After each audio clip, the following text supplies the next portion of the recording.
सभी साथियों को नमस्कार। एजुकेशन स्पेशल यूट्यूब चैनल के माध्यम से आप सभी मित्रों का बहुत बहुत स्वागत है, अभिनंदन है।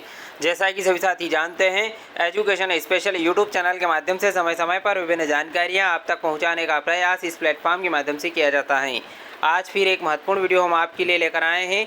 पूरी जानकारी यहाँ पर आपको बताने का प्रयास करेंगे। इससे पहले चैनल को सब्सक्राइब कर लें और बेल आइकन को प्रेस कर लें ताकि आने वाले वीडियो के नोटिफिकेशन आपको मिलते रहेंगे। आइए आज हम जान लेते हैं भारतीय तिरंगे का इतिहास। सबसे पहले जानेंगे भारतीय तिरंगे का क्या है इतिहास। प्रत्येक राष्ट्र स्वतंत्र राष्ट्र का अपना एक ध्वज होता है। यह एक स्वतंत्र देश होने का संकेत है। भारतीय राष्ट्रीय ध्वज को इसके वर्तमान स्वरूप में 22 जुलाई 1947 को आयोजित भारतीय संविधान सभा की बैठक के दौरान अपनाया गया था। यानी कि जो राष्ट्रीय ध्वज है उसको 22 जुलाई 1947 को सबसे पहले अपनाया गया था, जो 15 अगस्त 1947 को अंग्रेजों से भारत की स्वतंत्रता के कुछ दिन पूर्व ही की बात की गई। इसे 15 अगस्त 1947 और 26 जनवरी 1950 के बीच भारत के राष्ट्रीय ध्वज के रूप में अपनाया गया और इसके पश्चात भारतीय गणतंत्र ने इसे अपनाया। भारत में तिरंगे का अर्थ भारतीय राष्ट्रीय ध्वज हैं। भारतीय राष्ट्रीय ध्वज में 3 रंग की क्षैतिज पट्टियां हैं। सबसे ऊपर केसरिया है, बीच में सफ़ेद पट्टी है और नीचे गहरे हरे रंग की पट्टी। ये तीनों समानुपात में हैं। ध्वज की चौड़ाई का अनुपात इसकी लंबाई के साथ 2 और 3 का है। सफ़ेद पट्टी के मध्य में गहरे नीले रंग का एक चक्र है। यह चक्र अशोक की राजधानी के सारनाथ के स्तंभ पर बना हुआ है। इसका व्यास लगभग सफ़ेद पट्टी की चौड़ाई के बराबर होता है। इसमें 24 तीलियाँ होती हैं। ध्वज के रंग। भारतीय राष्ट्रीय ध्वज की ऊपरी पट्टी में केसरिया रंग जो देश की शक्ति और साहस को दर्शाता है। बीच में सफ़ेद पट्टी धर्म चक्र के साथ शांति और सत्य का प्रतीक है और निचली हरी पट्टी उर्वरता, वृद्धि और भूमि की पवित्रता को दर्शाती है। बात करते हैं चक्र की। इस चक्र को विधि का चक्र कहते हैं, जो 3री शताब्दी ईसा पूर्व मौर्य सम्राट अशोक द्वारा बनाए गए सारनाथ मंदिर से लिया गया है। इस चक्र को प्रदर्शित करने का आशय यह है कि जीवन गतिशील है और रुकने का अर्थ मृत्यु है। अब बात करते हैं ध्वज संहिता की।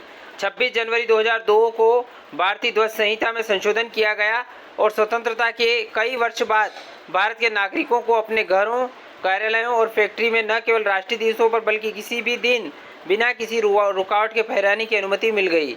अब भारतीय नागरिक राष्ट्रीय झंडे को शान से कहीं भी और कभी किसी भी समय फहरा सकते हैं, बशर्ते है कि ध्वज की संहिता का कठोरतापूर्वक पालन हो। ध्वज संहिता का कठोरतापूर्वक पालन करें और तिरंगे की शान में कोई कमी नहीं आने दें। सुविधा की दृष्टि से भारतीय ध्वज संहिता 2002 को 3 भागों में बांटा गया है। संहिता के पहले भाग में राष्ट्रीय ध्वज का सामान्य विवरण है। संहिता के दूसरे भाग में जनता, निजी संगठनों, शैक्षिक संस्थानों आदि के सदस्यों द्वारा राष्ट्रीय ध्वज के प्रदर्शन के विषय में बताया गया है। और संहिता का तीसरा भाग है जो कि केंद्रीय और राज्य सरकारों तथा उनके संगठनों, अभिकरणों द्वारा राष्ट्रीय ध्वज के प्रदर्शन के विषय में जानकारी देता है। 26 जनवरी 2002 विधान पर आधारित कुछ नियम और विनियम हैं कि ध्वज को किस प्रकार फहराया जाए। ये आप ध्वज सामने देख रहे हैं, इस प्रकार का भारतीय राष्ट्रीय ध्वज है। क्या करें? राष्ट्रीय ध्वज को शैक्षिक संस्थानों जिसमें विद्यालय, महाविद्यालय, खेल परिसर, स्काउट शिविरों में ध्वज को सम्मान देने की प्रेरणा देने के लिए फहराया जा सकता है। विद्यालयों में ध्वज आरोहण में निष्ठा की एक शपथ शामिल की गई है। किसी सार्वजनिक, निजी संगठन या एक शैक्षिक संस्थान के सदस्य द्वारा राष्ट्रीय ध्वज का आरोहण और प्रदर्शन सभी दिनों और अवसरों, समय, आयोजनों पर अन्यथा राष्ट्रीय ध्वज के मान, सम्मान और प्रतिष्ठा के अनुरूप अवसरों पर किया जा सकता है। नई संहिता की धारा 2 में सभी निजी नागरिक को अपने परिसरों में ध्वज फहराने का अधिकार देना स्वीकार किया गया है। क्या न करें? अब क्या नहीं करना है वो भी देख लें। इस ध्वज को सांप्रदायिक लाभ, पर्दे या वस्त्रों के रूप में उपयोग नहीं किया जा सकता है। जहाँ तक संभव हो इसे मौसम से प्रभावित हुए बिना सूर्योदय से सूर्यास्त तक फहराया जाना चाहिए। ध्वज को आशयपूर्वक भूमि, फर्श या पानी से स्पर्श नहीं कराया जाना चाहिए। इसे वाहनों के हुड ऊपर या बगल या पीछे, रेलों या नावों या वायुयानों पर लपेटा नहीं जा सकता। किसी अन्य ध्वज या अन्य ध्वज पट को हमारे ध्वज से ऊंचे स्थान पर लगाया नहीं जा सकता है। तिरंगे ध्वज को वंदनवार, ध्वज पट या गुलाब के समान संरचना बनाकर उपयोग नहीं किया जा सकता है। अधिक जानकारी के लिए आप भारतीय ध्वज संहिता देख सकते हैं। भारतीय राष्ट्रीय ध्वज के नागरिकों की आशाएं और आकांक्षाएं दर्शाता है। यह हमारे गर्व का प्रतीक है, राष्ट्रीय गर्व का प्रतीक है। पिछले 5 दशकों से अधिक समय से सशस्त्र सेना बलों के सदस्यों सहित अनेक नागरिकों ने तिरंगे की पूरी शान को बनाए रखने के लिए निरंतर अपने जीवन न्योछावर किए हैं।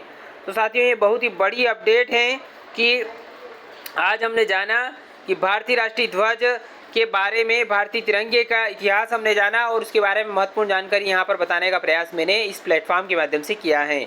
आशा करता हूँ कि पूरी अपडेट यहाँ पर आपको पसंद आई होगी। यदि वीडियो अच्छा लगे तो लाइक करें, शेयर करें और कमेंट करें। एक बार निवेदन है, चैनल को सब्सक्राइब कर लें और बेल आइकन को प्रेस कर लें। बहुत बहुत धन्यवाद। जय हिंद, जय भारत।